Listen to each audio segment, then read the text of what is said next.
Hello again, this is Doug, the 2-Minute Gardener, and it's time for another landscape makeover. This one is called Conquering the Slope. So this lovely client out in rural Poway, a suburb of San Diego, had this backyard hill that was just overgrown, scrubby growth.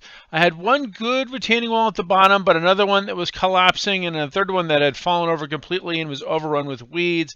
It had a lot of really unattractive vegetation, stuff that's not really appropriate for a slope, and they wanted to convert the slope to a wonderful California native slope. They also wanted to be able to safely get to the very top of the slope where they had an amazing view of the Poway Valley. And so this became a large terracing project. They came up with the design, picked a material that was very similar to what they had already, a Bellegarde material, and then set about it. Now, when you start building retaining walls, it's really important that you recognize what the maximum capability of that particular material is. If you're going to go higher than 6 feet, you need to have an engineered wall. If you're going 3 to 6 feet, you don't necessarily have to have engineering, but you do have to have permitting depending on the wall and where you live. But it's also important to recognize for a particular wall what kind of footing you need. So these particular Bellegarde walls are gravity stack walls. They don't have rebar reinforcement, although you can order some with rebar reinforcement. But this one was, as you see, a gravity stack wall where we did a deep gravel footing base, and that was sufficient because of the nature of how these Keystone blocks are engineered. So once we got about picking the material, then obviously we had to do a lot of clearing. We took about 20 tons of dirt off of this slope to terrace it. The other key thing with retaining walls in general, you want to have them 7 feet apart so that the footing has 7 feet of solid dirt in front of it to support it. So we designed a series of 7-foot spacings on these retaining walls. We decided that we were going to need 2 sets of additional retaining walls to terrace it halfway up the hill, and then we would just use stairs up the top. Another key thing when you are doing retaining walls is you have to do a French drain behind it, where you fill it with gravel, have some horizontal pipe, and then you have atrium pipes that lead the water to that. It's important so that the water pressure doesn't overwhelm the hill.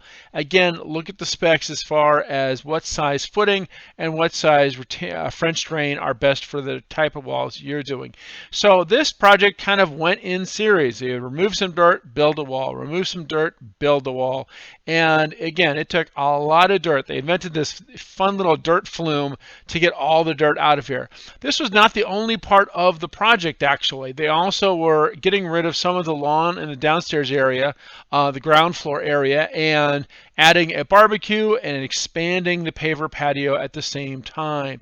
So now we're starting to pound our way up the slope. They've actually installed some landscape timber stairs to get to the very top so we could finally enjoy this amazing view. And there was a little pad set up at the top to enjoy it all. Once that was all done, we added some really nice landscape. We added some nice California natives, ceanothus, cotoneaster, all kinds of wonderful natives that would require very little irrigation once they were established. So once again, here is the before and here is the after. We have just about finished. We actually added a little baby wall at the very bottom to create some raised beds, and we're going to clean up those drains. On the 2 intermediate levels, you can do vegetation. They actually wanted to do decomposed granite to set up a lot of patio furniture to enjoy fireworks shows and other events they could now see over their house. And again, on the bottom, nice little barbecue, expanded the patio. So now it's a backyard really designed for entertaining with a wonderful native hillside that's going to grow in and fill in and have all kinds of different flowering things at different times of the year. So we took about 12 tons of Keystone, that Bellegarde Keystone, the Bellegarde Highland, to build this wall, and it was a lot of work to get all of that block up there. Well, that's all the time we have for today. This is Doug, the 2-Minute Gardener, saying thanks so much for watching, and if you enjoyed this video, make sure to hit that like button and subscribe to get more of my garden videos. Until next time, this is Doug, the 2-Minute Gardener, saying thanks for watching.